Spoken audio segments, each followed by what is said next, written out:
Total destruction and devastation is imminent. But it takes a long time. About an hour and a half from now. Or 2. And it will suck.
Welcome to the Dreams of Consciousness podcast. If you'd be so kind, would you mind introducing yourself? Hey, this is Sam Smith from Artificial Brain. I play bass in the band. And Sam, how would you describe the music of Artificial Brain? I think we're most often labeled a dissonant death metal band. I feel like that descriptor is not always the best tag for our music because, especially with this new record that we've just put out, I think our music's quite melodic. And so I don't know, melodic dissonant death metal or something. Yeah. And the space themes are a big part of Artificial Brain as well, right? Yeah. That's something that certainly informs not only our lyrics and the visual aesthetic of the band, but some of the textures we choose to employ and some of the sonic choices. So would space-themed or sci-fi themed death metal be appropriate? Yeah. I think probably actually more comfortable with that than anything, yeah. So before we get into the history of the band, I should mention a couple things. The first is that you are also in a couple of other projects, Averturn and Luminous Vault. Is that right? Yeah, that's right. All of whom have put out 2022 records as well. The other thing I should mention is that Artificial Brain has kind of been on the podcast before. I spoke to Will sometime in 2016, I want to say, after a show at St. Vitus, opening for Mitochondria. Oh, yeah, right. Yeah, and I just caught up with him after the set, and we went into the history of the band a little bit. So welcome back, unofficially. Oh, thanks for having us. Would you mind just going over the history of the band a little bit and how you got involved with the project? Sure. So I have known Dan Gargiulo, the guitar, main songwriter, guitar player, for literally my entire life. We were in strollers together. Our parents were friends. So we, have been friends forever. And I went away to school in Boston for several years. And which is actually, incidentally, I went to music school there. It's incidentally where I met Ian, the drummer from Averturn.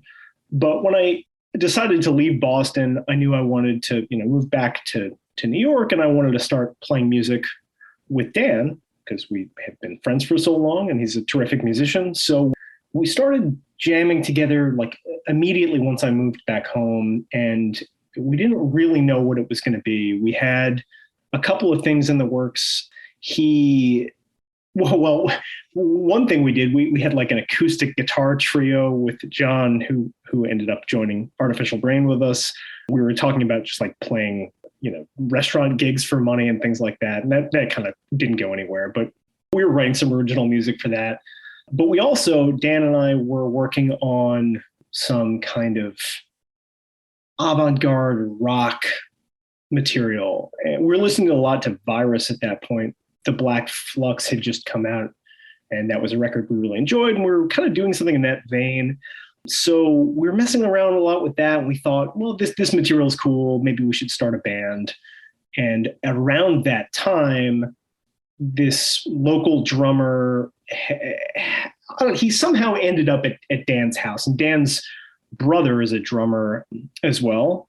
And they got involved in some kind of a drum competition. I don't know how this happened, but this local drummer, Keith, ended up playing a bunch of death metal kind of drumming. He was blasting, and Dan was really impressed by his playing. And so he ended up saying well, maybe that rock band is now a death metal band. So we started jamming, and we learned a couple of cover songs, and John got brought in at that point on second guitar. And so we played, we started writing music, and we played not really knowing what it was going to sound like. So we had songs with D beats, and we had grind songs, and it was kind of all over the place. We had some stuff that would end up being turned into Artificial Brain songs very early on, but we didn't know what it was yet. We didn't have a name for a while. And we played some shows once we picked a name where Dan and I were the singers, and we just didn't feel like we wanted to do that, or it was something that we're particularly good at as far as commanding a crowd and writing lyrics and all those kinds of things. So after maybe a year of being a band, we started looking for a vocalist. My friend Paolo Paguntalon, who is on all of our records. He's in a terrific band called Miasmatic Necrosis. He set us up with Will because Will was living on Long Island where we all were at the time. And we had one rehearsal with him and it went really well. So we said, you've got the gig. And that's how things got started, I guess, in earnest.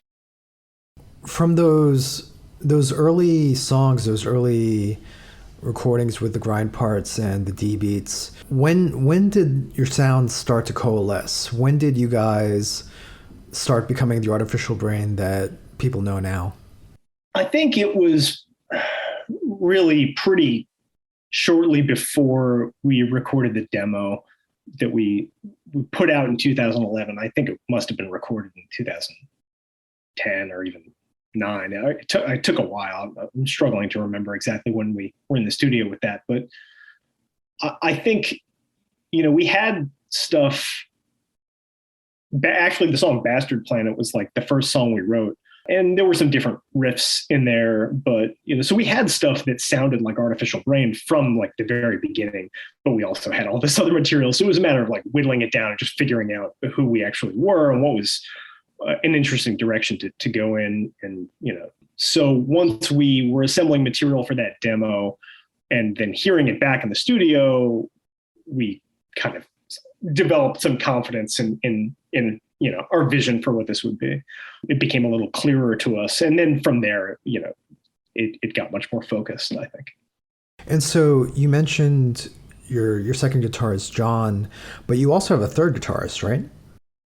Yeah. So shortly after Will joined the band, Dan joined Revocation. So Dan was playing guitar on Revocation. He's since stepped down from that, but he was on a bunch of albums and toured all over the world. And so with his touring schedule being the way it was, we knew that there was no way we could function as a touring band if we didn't get a touring guitar player. So again, our friend Paolo Paguntalan put us in touch with Oleg Zalman.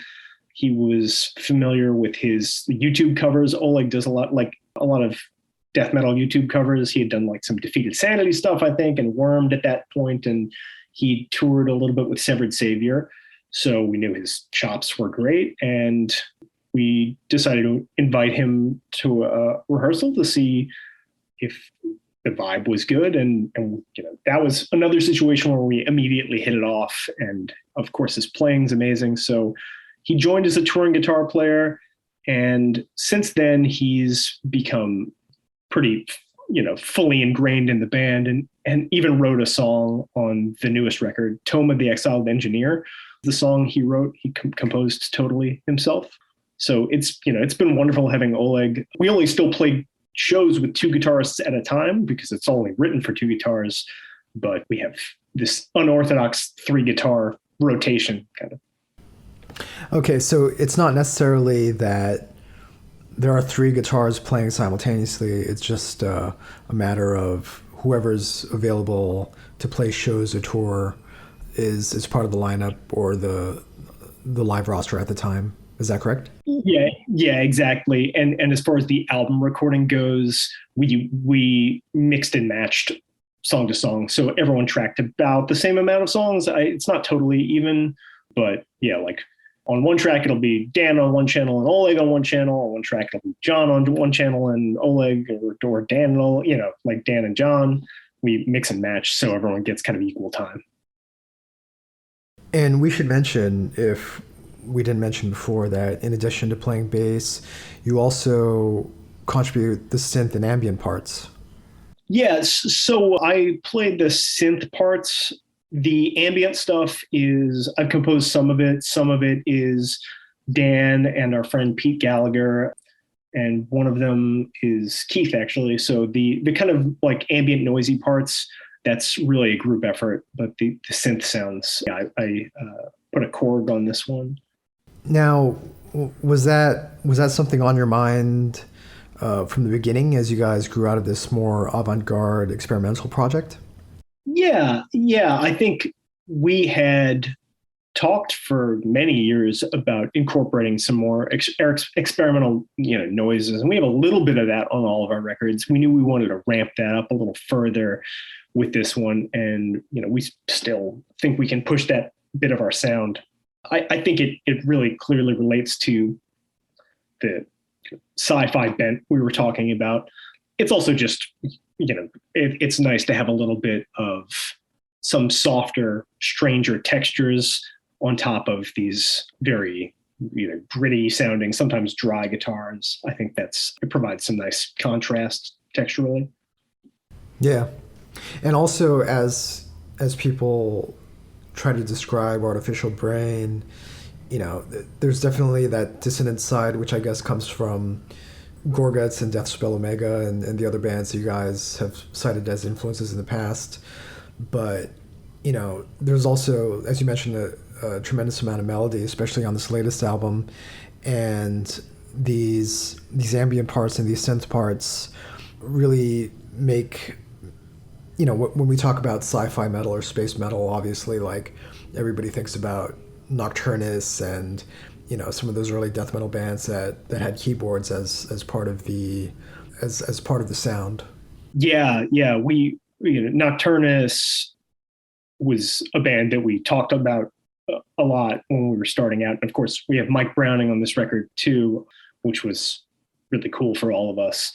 Even Pestilence, there's some synth stuff going on, some of that material that's really cool. But some of it is honestly, and I think, informed by some of the, more experimental black metal bands who incorporate some weird soundscapes like Dodheimsgard and Avigor and, I don't know, Vega and Organ, which are two kind of lesser known bands that we really enjoy, who incorporate some kind of weird electronic soundscapey stuff or just kind of odd, pretty textures on top of otherwise kind of harsh or uninviting music. Yeah.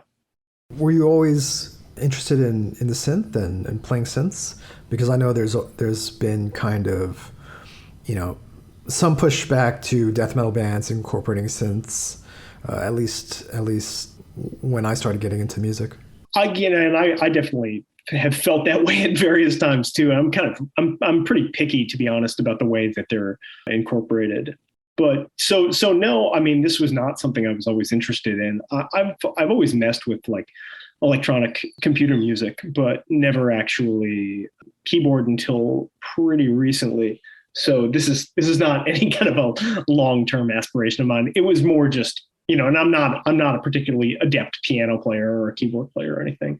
This was just more about getting the kinds of sounds that I had in mind for this, and that was the way I could do it.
So let's talk about this latest album. This will be your third album, and it came out on June 3rd through Profound Lore Records, and it is titled Artificial Brain, which is the name of your band. Yeah. When did you start working on this? Gosh, well, it's been 5 years since we put out a record. We started working on this, I don't know, 4 years ago, 3.5 years ago. It's been in the works for a while. And I'm sure some of the songs predate that a bit, maybe even go back to right after Infrared. So yeah, it's been a long time. I would say we really ramped up working on the record maybe a couple of years ago. And then the process of actually making sure that the songs were as streamlined as as they could be and as functional, just as good as we wanted them to be. And then actually, getting the recording done, which we had to do remotely, took some extra time, and lots of life things happened as well. So yeah, so it was a lot of years of work went into this. Now, when we say getting the songs as streamlined as they can be and up to the standard that you guys have, what is that process? How does it start? Well, Dan will send, generally it starts with Dan. Like I said, Oleg composed an original song for this one as well. But generally, Dan will send demos to all of us. And usually it'll be guitars and drums. He'll program some drums and occasionally bass. Generally he'll leave the bass open, but he sends all that stuff and we basically just pick it apart. If there's something that's not quite working, some transitions that aren't working, if, for example, like the first riff in A Lofty Grave, we ended up kind of cutting. It was a much longer riff. We ended up kind of cutting it in half in a weird spot that kind of made it interesting to us. So we'll slice things up a little bit. We'll arrange them slightly differently. And then, of course, put bass on them, put vocals on them. Keith will end up doing his own interpretations of the drum parts, maybe changing them completely, or maybe just kind of adjusting things a little bit and coming up with some original fills. And then it's final details like overdubs, guitar leads, weird noises, synths, those kind of elements come in really usually right around the time we're recording. That's the final stuff. So we're like our thoughts in the early phase of writing these songs are mostly more on the structural level. And when are you happy with a song on the structural level? That's difficult to answer. Because sometimes it'll be immediate and sometimes it'll be very late in the game or like never totally. But we get them as close as we can possibly get to working. Sometimes we'll get into a situation where there is a part, like a riff, that we're totally in love with, and the way that it sits in the song is just like not quite working. And so then it'll be a little bit of a challenge to figure out ways to make that happen. And maybe it ends up not being the kind of thing that we can solve by changing the actual structure of the song. And maybe it's something that we solve by just like leading into the part with like a different bass cue or something else in the drums, changing the feel. So, we're working till the last minute with some of them, and some of them are, they come out of Dan's brain like very fully formed. Are there songs on previous albums that changed after the recorded version? Like, do you guys sometimes change songs when you play them live? Yeah, a little bit, but I would say the changes are pretty small. I can think of a couple of moments that I've changed on bass in Labyrinth Constellation, the title track on that record, and Frozen Planets, also on that same record, something on Infrared Horizon. I've changed some bass parts just because I thought, well, I have some regrets. I wish I would have done more on a certain part, or sometimes we just improvise things live that we end up wanting to keep. There's a part on Worm Harvester, for example, that an accent or a couple of accents that Keith and I started just playing, having fun at a live show that have become pretty ingrained in the song now. So the definitive version for me is like what we do live and not what's on the record. But the changes are pretty small. So you mentioned this album had a longer lead time between this album and the previous album. And you also mentioned that there's more melody on this album than on your previous albums. Did you go into this wanting to do things a little bit differently and to advance or adjust your sound at all? Yeah, I think so.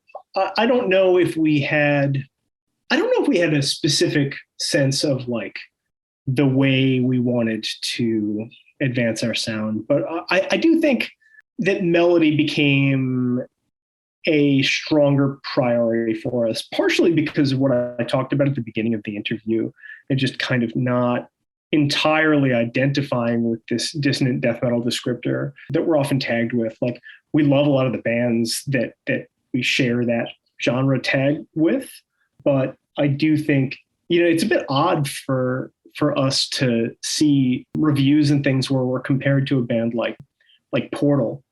And we see that all the time. And I love Portal, but I think, I think our music is so melancholic and often pretty and very, very melodic. And Portal is so out there and so dissonant and so uninviting. And, they're creating really wonderful, evocative music, but it's evoking something totally different, I think, than what we're going for.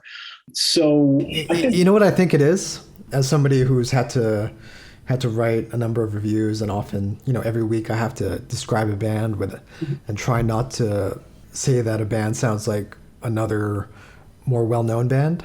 Mm-hmm. I think there is a strong Gorguts influence to your riffing style. Yeah. And that's something that you guys have acknowledged in the past. So I think when people say that, or compare you or group you with dissonant death metal in a general way, that's what they're referring to, and not necessarily that you sound like Portal or Ulcerate or Mitochondrion or any of those kind of bands. Do you know what I mean? Sure. I mean, I do think that there is certainly some of that, and I'm pretty comfortable with that. I mean, I do think the comparisons to Gorguts are certainly apt, but I have seen plenty of specific comparisons to Portal or Ulcerate, which that's more what I'm referring to. Like, when people actually say, "Oh, this band sounds a lot like Portal," and we're all kind of a little mystified by that. I mean, that's cool, it's fine, but yeah. So to answer your question, though, I think we did have a sense that we wanted to make a clearer statement, I think, about what it is that we're trying to do and the way that we're using dissonance, incorporating it into this maybe like larger harmonic context and this like pushing the amounts of colors that we're working with harmonically and leaning more heavily on those melancholic, like melodic figures. And even as we talk about the songs having more melody, it's very organic. As somebody who just went through your whole discography quite recently, it's not a huge stylistic shift. It sounds very much like this was a natural progression in the way you guys write and compose songs. Do you know what I mean? Yeah, I certainly hope so. I think it's especially, I think I've seen a few people say that they feel like this one is somewhat more similar to like Labyrinth in that sense, which I get a bit. I think some people found infrared a bit weird. There's plenty of melodic, pretty parts on that one, but in some ways, it's a little bit of an uglier record. Certainly, it starts out that way anyway. That first riff, I think, throws people off. But yeah, like that's something that we've always been, working on. That's something that's in our DNA as musicians, and like it's what we grew up listening to. And we like Dan and I grew up listening to all the like Gothenburg, Swedish Gothenburg bands, like, At the Gates and In Flames and stuff when we were like little kids first starting to get into this stuff. And then we listened to a ton of black metal and bands like Dissection, and Dan is like a big video game music nerd.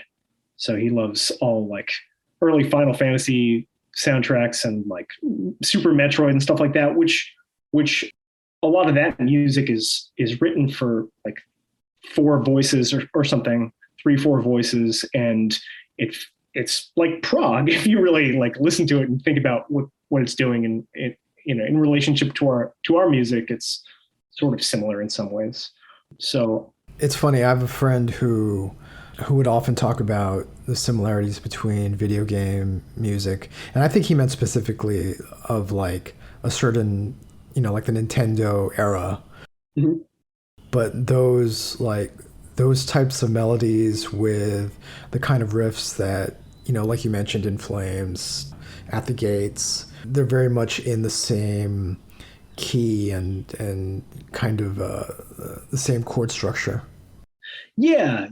And, I don't think we really sound too much like those things, but I think there's clearly a sort of a kinship, or it's informed kind of our approach in some ways. And yeah, like all that stuff to me sounds like it's coming from similar places. Like a lot of those early like Nintendo like scores, it's all like ripping off ELP and stuff like that. And some of that Swedish stuff was taking, pages out of like those books, or like they also like heavy metal, like Iron Maiden and stuff like that, which like that all makes sense too. And it went the other way as well. I think a lot of those video game soundtracks were, very much trying to get the feeling of like, Priest and Maiden and, that very driving, over the top kind of feeling. Yeah, of course. Definitely. So I know this isn't necessarily your department, but do you want to say anything about the concepts that are on this album? The lyrical concepts? I can't speak too much to them. Yeah, I don't really want to speak for Will as far as the lyrics go. I mean, I can talk about, what we discussed as far as the concepts as they relate to the artwork. Okay. So I mean, we knew going into the second album, we wanted something a little more like related to our band name and like some of the harder sci-fi subjects we're like thinking about. And so we ended up talking about existentialism of AI, and that was how that album cover came about. And then the lyrics on that one ended up being Will ended up using the lyrical concepts he was working with the first one and turning this whole thing into this larger mythology. And the end of that record, the second record, Infrared, the end of that record, it ends with like a kind of a volcanic event. Like that last song is called Ash Eclipse. And so as far as concepts for the self-titled, we were thinking about nature taking back over in this post-apocalyptic scenario and, growing back over this, the kind of crumbling AI landscape that we saw in Infrared Horizon. So I think that informs some of the textures and the production choices, and actually some of the ambient parts on the new record too. Just a more, I think, hopefully lush sounding atmosphere in general. And yeah. So the album is more organic in more than one way. Yeah. That's a way to say it. And Will has spoken about this in the past, but I believe the lyrics are not sequential in a narrative sense. It's more a group of interlocking themes, and that's how he structures the lyrics for the songs. Yeah. We do the sequencing of the tracks based solely on the music. So there's no story. I mean, we're more concerned with sequencing based on what the musical ebbs and flows are going to be like, what the dramatic arc is as far as that's concerned. So the songs themselves or the lyrics of the songs themselves are not really connected or telling any kind of a linear story. It's more just different pieces on a theme.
You mentioned that you guys had recorded your individual parts remotely.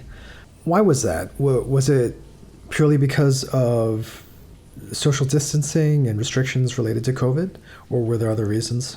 There were some other reasons. One is that our drummer moved to Denmark. Our drummer Keith got married to his wife Amelie, and they moved to Denmark, and he recorded in a studio in Copenhagen. He had to do that because it was impossible at the point he recorded to even come to the States. But it would have been very difficult anyway. So that was one reason. We also, I think Colin, so we recorded with Colin Marston, or I would say Colin mixed mixed and mastered the record. To say we recorded with him is not quite right. So I think Colin at that point was taking COVID stuff pretty seriously. And I think it was a little complicated to get in there. And well, I guess what it was is that he was staying in a separate room from people who were recording when they were recording, which is fine. But I mean, of course, totally makes sense. It's just that, for us, part of the appeal of working on a record in the studio is that we can all be together and hang out and have fun and give instant feedback. And the way of working that we would have had to deal with didn't sound particularly appealing.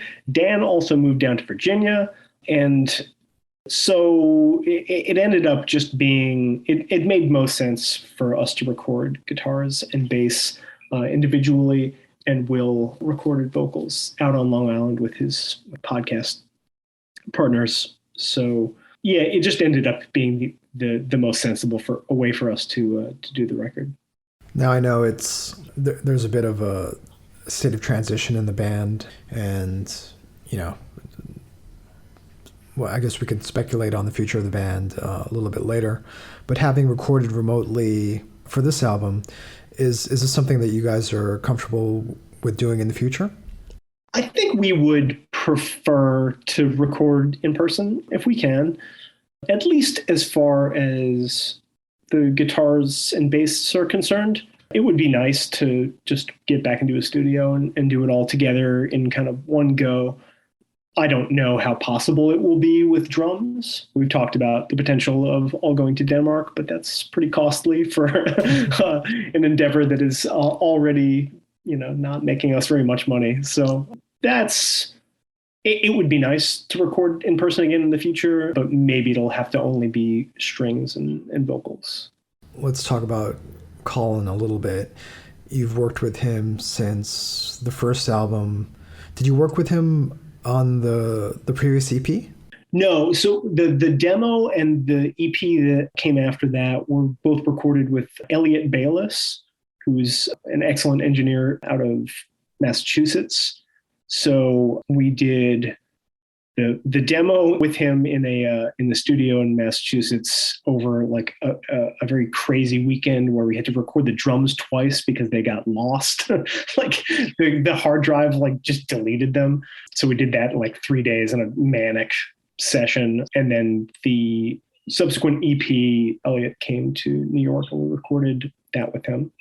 Elliot is a terrific engineer and a friend of ours. And I think those are interesting because in some ways they're kind of more polished sounding as far as the drum production is concerned, especially, or more modern metal sounding. Whereas, and things are a little more edited, and with Colin, we have much more natural, organic, human sounding performances and stuff like that, which I think it's cool for me to look back on those EPs because it sounds quite different. Having worked with Colin for 3 albums at this point, what would you say he brings to your sound? What is it about the collaboration that works for you guys?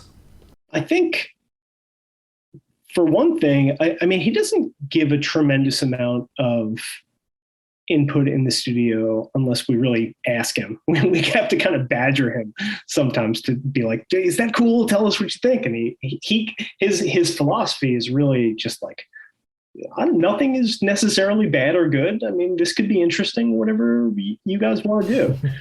So, and he'll let takes that are real bad go. Because he's it's not, it's a mistake, I guess, but that sounds kind of cool. So that's a really different approach. And I think that creates a kind of link between our sound on the record and our sound live. To me, I think we recreate, what's on the records pretty accurately live. because it sounds like a band playing to me, which I think is cool. But he does have really great input when it comes to overdubs and like interesting production techniques. And of course, he plays some war guitar on the new record, which it was really great having him. You know, we had like a little bit of a vocal part that needed to be cut out, and so we had like a measure that wasn't, or a couple of measures that weren't going to be filled that we had previously had vocals over, and we didn't know what to do with them. And so he just said like, oh, let me try this. And he played that war guitar solo that's on A Lofty Grave, that kind of wild synth sounding thing. And that was he just sent that to the band mail. That's one of the nice things about working remotely. We got surprised with that, which I think is so cool and adds so much to the record. I mean, not for nothing, but he's also part of Gorguts's live lineup.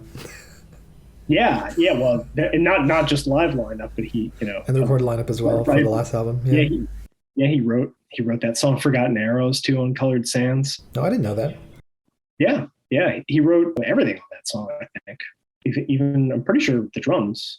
But when we were recording Labyrinth, Colored Sands was just on the shelf waiting to see release. So he played it for us. We were like, he was like, you know, this is studio time. And we're like, we want to listen to the entire thing.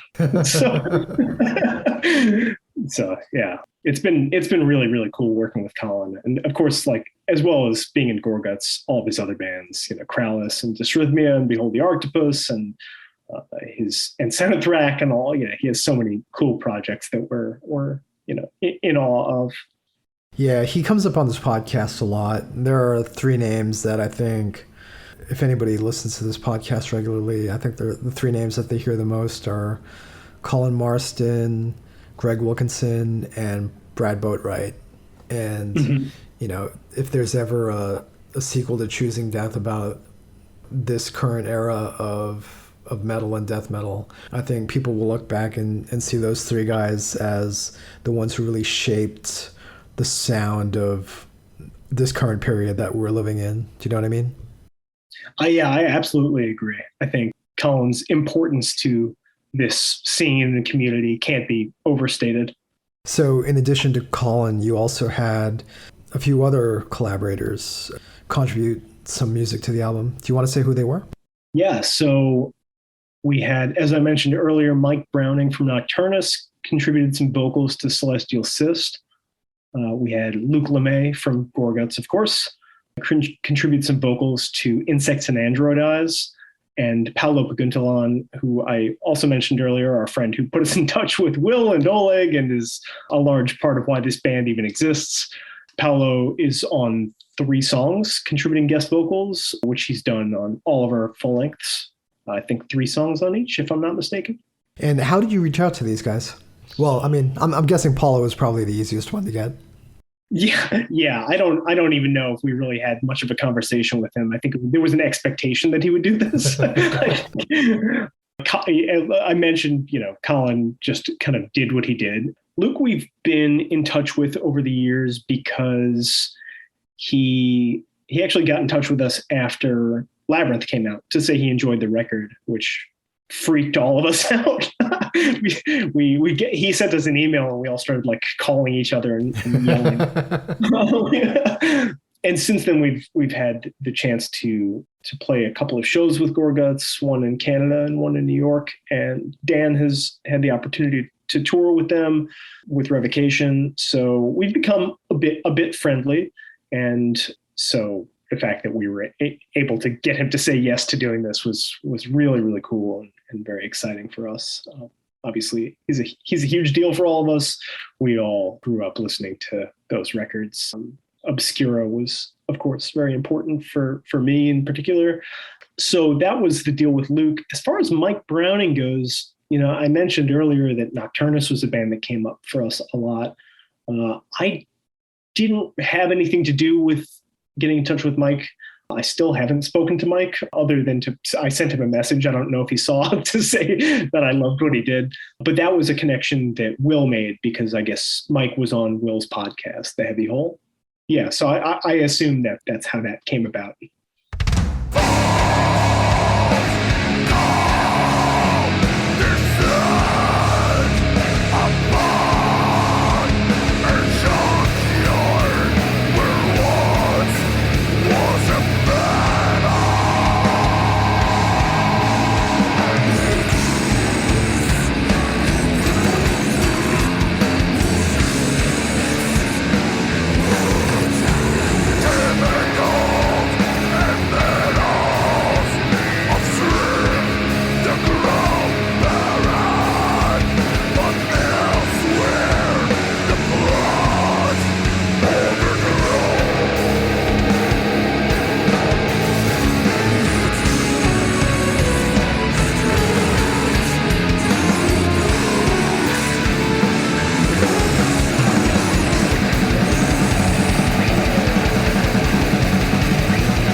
So, as we alluded to briefly, the band is in something of a state of transition.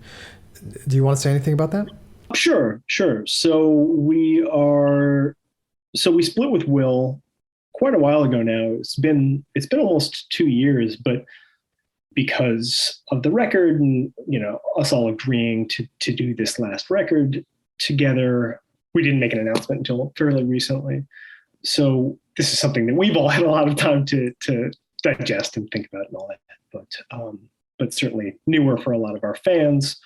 So we parted ways with Will, and I should say we made an announcement about it that a lot of people took to meant that we were moving forward with Paolo as our full-time vocalist. We're not. Paolo is focusing on miasmatic necrosis. He just, helped out with a few shows. So we've since been playing shows with Mike Paparo from Inter Arma on vocals. We've played a couple of shows with him now, and we're about to do a European tour with Mike.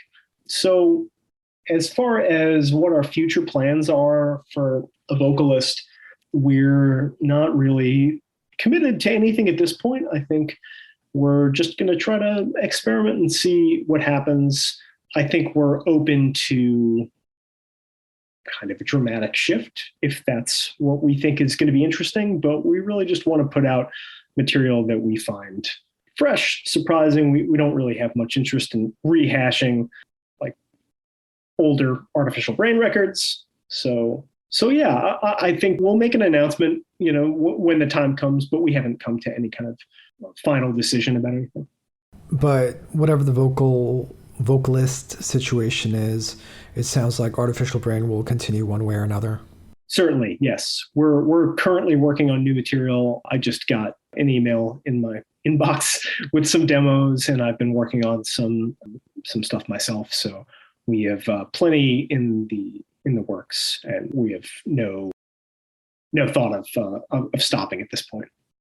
And I know it's early in the process, but do you want to speculate wildly on what the fourth album might sound like? No. I think we might end up doing an EP first. So we have so much material that's written, to be honest, and we don't know quite where we're going yet. We have some stuff that's kind of more ripping death metal, and we have some material that's more spacey, more out there. We've talked about incorporating more and more synths and weird samples and things like that. And we've talked about just a variety of things we could do. We have material to all those effects. So we haven't made any kind of decision, so I can't really speculate on what it'll end up being, but we're working hard on making it something hopefully fresh and interesting. So the self-titled third album by Artificial Brain is out now through Profound Lore Records.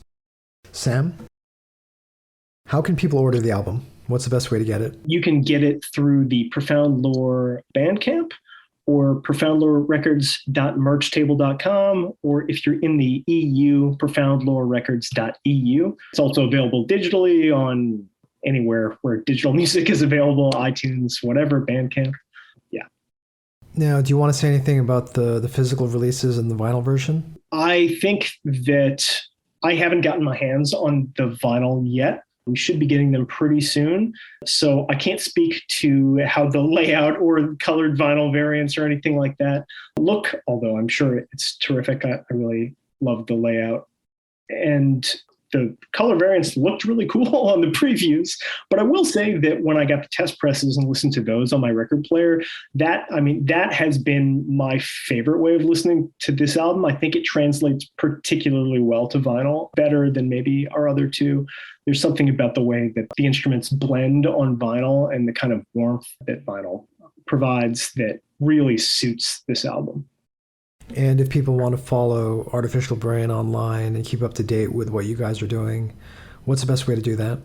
So we're on Facebook and Instagram and Twitter, more active on Twitter or trying to be lately. Yeah, so you can get in touch with us at any of those places. We'll be posting information regarding our upcoming European tour in July with Devoid of Thought. And we always respond to messages, especially on like Instagram or Twitter, not as much on Facebook, if anyone wants to get in touch. And so you mentioned your upcoming European tour. Do you want to say anything else about that? Sure, yeah. So this is going to be our first European tour.